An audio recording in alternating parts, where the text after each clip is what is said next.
পিতার আসন 2006-এ মনোয়ার হোসেন ডিপজল প্রযোজিত, আমি বনি পরিবেশিত।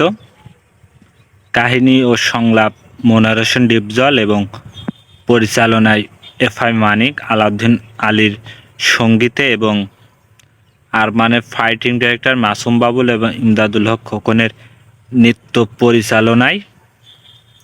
এবং সিনেমাটা অভিনয় করে শাকিব খান, অপু বিশ্বাস, নিপুণ, আমিন খান, নায়ক রাজ রাজ্জাক, সুচিত্রা, কাজী হায়াত, রতন, কালা আজিজ, আদিল, আলিরাজ, সুব্রত এবং ডিপজল সহ আরও অনেক অভিনেতা অভিনেত্রীরা সিনেমাটা অভিনয় করে। এবং 2006-এর একটা ব্যবসা সফল মুভি হলো এই পিতার আসন। সিনেমাটা শুরু হয় একটা ফ্যাক্টরিতে। কাজে আছে ফ্যাক্টরির মালিক এবং নায়ক রাজ রাজ্জাক। সে ফ্যাক্টরি মানে শ্রমিকদের সর্দার, তার মানে কাজে হাতের সবটাই কাজ করে। তা উনি খুব ভালো মানুষ, নায়ক রাজ রাজ্জাককে খুব ভালোবাসে, শ্রদ্ধা করে। একজনের টাকা আনতে গিয়েছে, বলে কি রাজা সাহেব আজকে টাকা আনতে, বলছে কি করব, ওর মাসে বাড়ির জন্য টাকা বলছে করে দিছে। তারপরে দেখা যাচ্ছে যে ওর ছেলে বোস চরিত্র অভিনয় করে সুচিত্রা এবং মেয়ে চরিত্র নিপুণ এবং আমিন খান। তা নিপুণও কলেজে ও পড়াশোনা করে, টাকা পয়সা দিয়েছে, কিন্তু ওর বাড়ির রান্নাপাতি করার জন্য বাজার সদাই নিয়ে যাচ্ছে, একটু মজা করছে মেয়েদের সামনে। ওদিক ছেলেটা পড়াশোনা করে, তখন দেখা যাচ্ছে অপু বিশ্বাসের সবাই হাসে, ও তারা করেছে মানে ভিলেনরা ডনরা। তো ওদের সাথে আমিন খান মারামারি করে ওর বেঁচেছে এবং ওদিকে ডনকে একটা চড় মেরেছে অপু, আর এদিকে আমিন খান বাড়ি চলে এসেছে। এসে এখানে বলছে তুই কনে গেলি এত তাড়াতাড়ি, তোর গায়ে ধুলো কেন? তারপর নিপুণ বলেছে মানে মারামারি করিয়ে যায় নাই ছবিতে, তোর চরমা বলছে তোর তোর তোর ভাই তোর বোনের চর মারলি কেন, হ্যাঁ তোর এভাবে বল। ওদিকে শাকিব খান হলো ও মানে ওই গার্মেন্টসের ওই খাবার দাবার নিয়ে যায়। তো খাবার দাবার না দেখেই বলে দিতে পারে যে কার কার খাবার দাবার। ও আছে আবার মেশিনও সারাতে পারে, মানে ওই যে গার্মেন্টসে ওই রাজা সাহেব মানে রাজ্জাক থাকে, সেখানেও উনি কাজ করে, মাঝে সাঝে সব মেশিনপত্র ঠিক করে দেয়। ও আবার ভ্যানে ওই কাগজে ওই শাড়ি কাপড় টুকরো বিক্রি করে। ওদিকে কাজী হায়াত হাসপাতালে বলেছে গিয়েছে, কে বলছে উনি তারপরে হাসপাতালে থেকে মারা গেছে এই কথা ডিপজল ওনার ছেলে ডিপু নাম। তখন একটা গান আছে এন্ডো কিশোরী কণ্ঠে। তো এখন ওই গানটা হয়ে যাওয়ার পর আদিল ওর কাছে গিয়ে বলেছে আপনার বাপ মারা গেছে। তারপর এসে গার্মেন্টসে মানে ওর যে শ্রমিক যে গার্মেন্টসের শাড়িকা ওই জিনিসপত্র, সেখানে এসে বলেছে যে আগে থেকে কোনো বোনাস দেওয়া হবে না, কিচ্ছু দেওয়া হবে না। তার পাশের লোকজন বলছে না দিলে ওরা কিভাবে আছে থাকবে, কিভাবে বলছে আমার মিল আমি বুঝবো, কারো বুঝার নেই। সেভাবে ওই সিনেমাটার গল্পটা আগাতে থাকে। তার পরবর্তীতে নায়ক রাজ রাজ্জাক এসব বলেছে, কিন্তু ওরা মেনে নিতে পারেনি। তখনই দেখবেন যে না ওই এইসব সমস্যার জন্য এদিকে এক জায়গায় দেখবেন কালা আজিজ আছে, ওর পড়াশোনা করে, ওর কেউ কেউ নেই শাকিব খানে, তখন আলোর কাছে পড়াশোনা করে। কালা আজিজ দেখেছে, মনে করছে মেয়ের সাথে, তখন বলার পর নায়ক রাজ রাজ্জাক কিছু বলছে ও কখনো কারো কিছু করতে পারে না, ভালো ভালো ছেলে।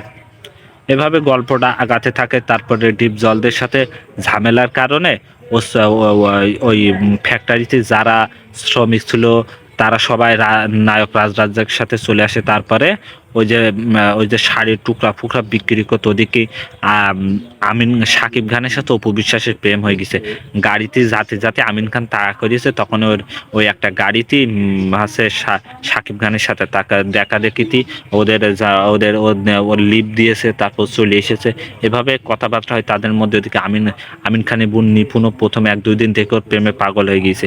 এভাবে গল্পটা আগাতে থাকে। তখনই ওই যে গার্মেন্টসের ওই যে শ্রমিক, তখনই ও আর একটা কল কারখানা দিতে চাচ্ছে, তখন ও টাকা পয়সার জন্য এই লোকের কাছে ওই লোকের কাছে, আলিরাজ প্রথম সুব্রত, তারপরে হইলো আরেকজন স্যারের কাছে তখন ঘোরাঘুরি করে টাকা হইলো, মানে একটা ফ্যাক্টরি পেয়েছে ওদিকে নায়ক, মানে ডিপ জল পেছন থেকে কাটি করছে, কিন্তু কোনো কিছু হয়নি।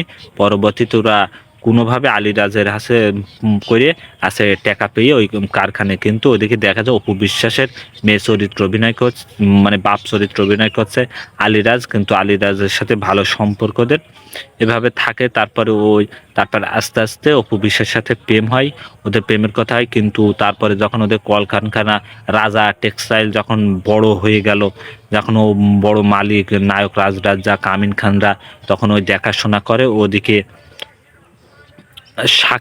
সাকিব খানের সাথে নিপুণে বিয়ে দিতে চায়। তার সুচিত্রা বলে যে ছেলেটা তো আমাদের কাছে থাকছে, আমাদের কাছে হয়েছে, মানে বড় হচ্ছে, তো ওর সাথে আমাদের নিপুণকে বিয়ে দিলে কি হয়, বা আচ্ছা ভালো হয়। তারপরে ওদের ও সাকিব খানের সাথে বলেছে, সাকিব খান চুপ, কোনো কথাবার্তা বলার পরে অপু বিশ্বাস এই কথাটা বলেছে, আমি ছোট কাল থেকে এদের ঋণ শোধ করতে পারবো না। তার পরবর্তীতে সাকিব খান এবং নিপুণের সাথে বিয়ে হয়। ওদিকে তারপরে আমিন খানের সাথে আছে অপু বিশ্বাসের কথাবার্তা হওয়ার পরে দেখুন অপু বিশ্বাসের সাথে সাকিব খানের বিয়ে হয়ে যায়। তারপরে ওরা এক বাড়িতে থাকে, সাকিব অপু। ওদিকে বাড়ি বড় বাড়ি হয়ে গেছে, ওদের মিল কারখানা অনেক বড় হয়ে গেছে। এভাবে গল্পটা আগাতে থাকে। তখনই এবার ওই বাড়ির মধ্যে ঝামেলা আছে, যে অপু বিশ্বাসের সাথে সাকিব খানের দেখা, সে কথাবার্তা হচ্ছে, ওদের মিল মহব্বত, কিন্তু সাকিব তো বছর সাথে আমি ভালোবাসি, কোনো কিছু বলতে পারে না। এইভাবে আস্তে আস্তে চলতে চলতে এই কথাটা নিপুণ জেনে ফেলে। তখন ওই নিপুণ ঘরের মধ্যে যখন সাকিব খানের সাথে কথাই বা কোনো কি কারণে এখন ও নিপুণ বাড়িতে যেয়ে দৌড় মারতে এসে ছাদে মানে ঘর থেকে পড়ে যায়, গিয়ে হাসপাতাল যায়। কয়েকদিন ওর পরে ওগুলো জেনে ফেলে নায়ক রাজরাজ্জাক। তারপরে সাকিব খানের সাথে ক্ষিপ্ত সাকিব খানের বাড়িতে তেড়ে দেয়। ওদিকে নিপুণ আসে। তারপরে ওইভাবে আগাতে আগাতে তারপরে সাকিব খানকে যে তেড়ে দেয়। তারপরে এই সিনেমার লাস্টে গিয়ে যে টুইস্টটা অসাধারণ, মানে সিনেমার যে লাস্টের টুইস্টটা হলো যে এদের এই যে কল কারখানা তৈরি করার জন্য ডিপ জল, মানে আলিরাজ বললে মানে এক পিতার আসন, না একটা আসন একটা ওটা করেছে। কথাবার্তা বলার পর ওই আসনে সাকিব খান বলে যে এই আসনে 1 নম্বর জায়গা হলো নায়ক রাজরাজ্জাক বলে। তখনই ডিপ জল এসে আলিরাজ বলে যে এদের জন্য আগে তুমি হয়েছো কেন, তো ওই যে কলকারখানা যত যা টাকা পয়সা সব দিয়েছে। তখনই ডিপ জল বলে যে আমার বাপ বলতো আপনি খুব ভালো মানুষ, তার জন্যই এত বড় হয়েছে, মানে কাজে তোর বা ছেলেকে ডিপজলকে সবসময় বলতো যে ওর জন্য আগে হয়েছে, তাই আমি চেয়েছি যে আপনারা আলাদা হবেন, হয়ে বড় বড় কাজ করবেন, করে হবে। এইভাবে গল্প গল্প শেষ হয় এবং সিনেমাটা পিতার আসন দেখায়। লাস্টে গিয়ে ভিলেনদের সাথে মারামারি হয়ে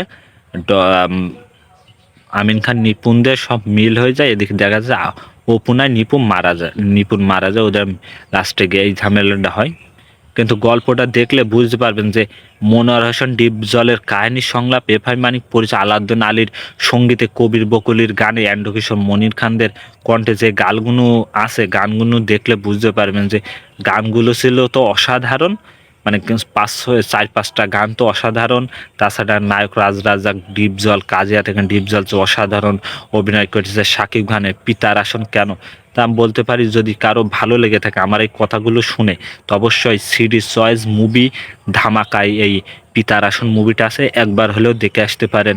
এই পিতার আসন কিভাবে মুভিটা তৈরি, ওই 2006-এর একটা ব্যবসা সফল মুভি, যে 1 থেকে 10-এর মধ্যে 3 নম্বরের মুভিটা আছে পিতার আসন, ডিপ জলের প্রযোজনায় এত বড় একটা মুভি হলো আছে পিতার আসন। যে মুভিতে কাহিনী, নায়ক রাজরাজ্জাক, ডিপ জল একদিকে, কাজেয়াত একদিকে, সাকিব খান একদিকে, আমিন খান একদিকে, অপু বিশ্বাস আছে নিপুণের পিএম নিয়ে সাকিব খানের সাথে, আবার ওদিকে সুচিত্রা, তারপরে আদিম, ডন, মানে যারা এই মুভিটায় অভিনয় করেছে তাদের অভিনয়টা দেখলে বুঝতে পারবেন যে কেন পিতার আসন, কেন মনোয়ার হোসেন ডিপজল পিতার আসন দিচ্ছে, কেন ওই মুভিতে পিতার আসন বলে মুভিটা গল্পটা তৈরি আছে। তাও অসাধারণ এই গল্পটা যদি ভালো লেগে থাকে অবশ্যই ইউটিউব চ্যানেলে দেখে আসতে পারেন সিডি চয়েস মুভি ধামাকায়। এবং যত আপনারা যদি নতুন হয়ে থাকেন আমার ইউটিউব চ্যানেল সাবস্ক্রাইব করবেন, বেল আইকনে ক্লিক করবেন, সামনে আরও নতুন নতুন ছবি নিয়ে আপনাদের সামনে হাজির হব। অবশ্যই আমার চ্যানেল সাবস্ক্রাইব